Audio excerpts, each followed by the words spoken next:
Bakit nga ba kahit anong sipag mo parang walang nangyayari sa pinansyal mo? Nagtratrabaho ka naman araw-araw. Nagtitiis ka naman sa pagod. Pero pagdating ang katapusan, zero pa rin ang ipon mo. Minsan, ang problema ay hindi ang kulang sa kita. Ang totoong kalaban ay ang mga maling ugali na tahimik na sumisira sa kinabukasan mo. Ibabahagi ko sa iyo ang 5 bagay na dapat mong alisin agad para agad ka ng umasenso. Makinig ng mabuti dahil ang huling numero ang pinakamahalaga sa lahat. Number 1. Huwag mag-panic buying. May nakita kang sale sa mall, bibili ka agad. May nakita kang promo sa online shop, i-add to cart mo agad. Ang reason mo? Mura kasi ngayon, baka bukas mahal na. O kaya, baka maubusan ako. That is called na panic buying. Ito ang ugali kung saan bumibili ka ng mga bagay na hindi mo naman kailangan dahil lang sa takot na maunahan ng iba. Para bang mauubos ang tinda sa mall kung hindi ka kikilos ngayon? Pero alam mo ba kung ano ang totoong nauubos? Ang pera mo. Ang taong umaasenso ay may kontrol sa kanyang emosyon. Hindi siya nadadala sa mga kulay pulang discount o sale na nakikita niya. Bago ka maglabas ng pera, mag-isip-isip ka muna. Ask yourself, ang tunay na discount ay ang perang hindi mo ginastos at nanatili sa iyong pitaka. Alisin ang takot na maubusan ng gamit. Matakot ka kung maubusan ka ng pera. Number 2. Gasto agad kapag sweldo na dumating na ang most awaited day. At sa loob lang ng 2 o 3 araw, biglang mahiwaga itong naglalaho. Saan napunta? Napunta sa mamahalin na resto. Napunta sa kain sa labas. Napunta sa mga bagay na magpapasaya sa'yo sa loob lang ng 1 oras. Maraming tao ang may ganitong sistema.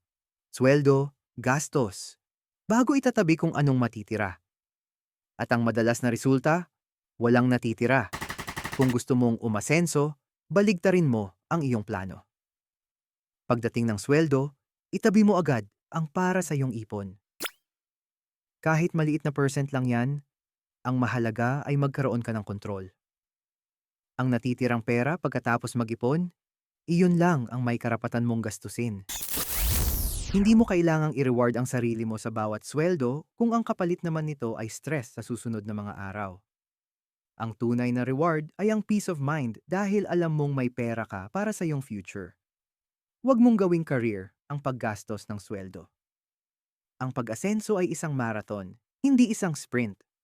Number 3, naubos lang sa kabibigay sa pamilya. Alam ko, you love your family. Gusto mo silang bigyan ng magandang buhay. Gusto mong i-provide lahat. At napakagandang ugali niyan bilang isang Pilipino. Pero may isang katotohanan na masakit tanggapin. Hindi mo kayang sagipin ang lumulubog na bangka kung ikaw mismo ay hindi marunong lumangoy. Maraming tao ang hindi umaasenso dahil ginagawa silang insurance policy ng kanilang buong pamilya. Lahat ng kita mo, ibinibigay mo. Lahat ng hilingin nila, sinusunod mo. Hanggang sa dumarating ang araw na ikaw naman ang walang-wala.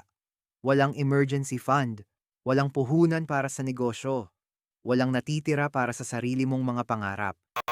Makinig ka.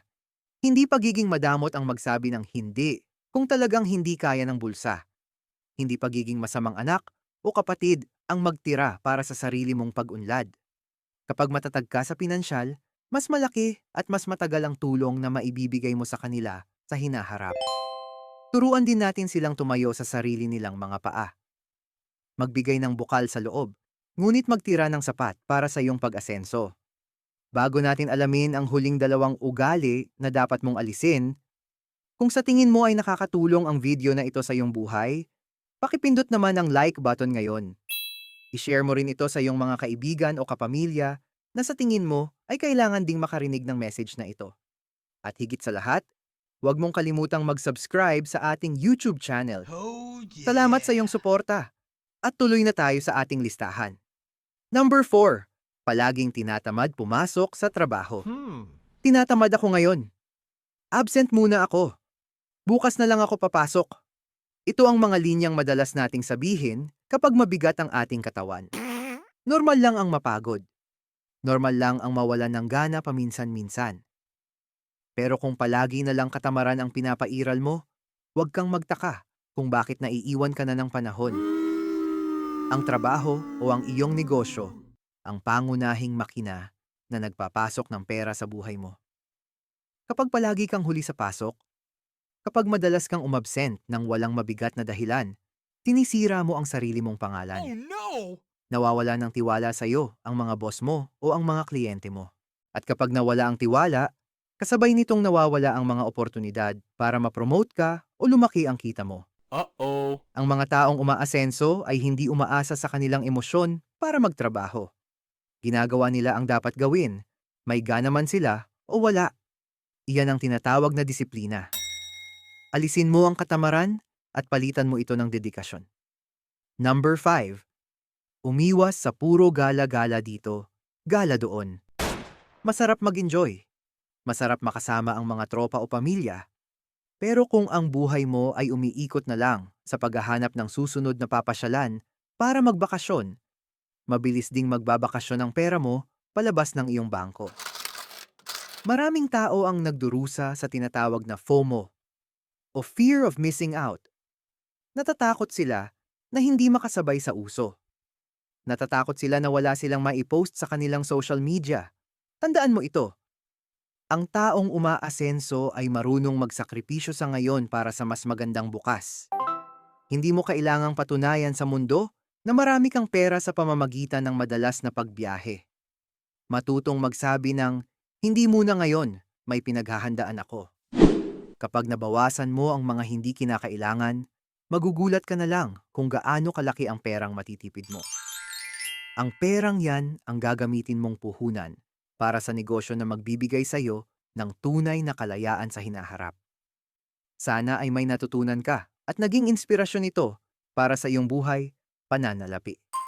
Muli, huwag kalimutang i-like, i-share, at mag-subscribe sa ating channel. Ito ang iyong guide sa pag-unlad, ang Pera Goals PH. Abangan ang ating mga susunod pang video na punong-puno ng gabay at kaalaman. Kaya mo yan, magtiwala ka sa iyong sarili at mag-ipon para sa iyong mga pangarap.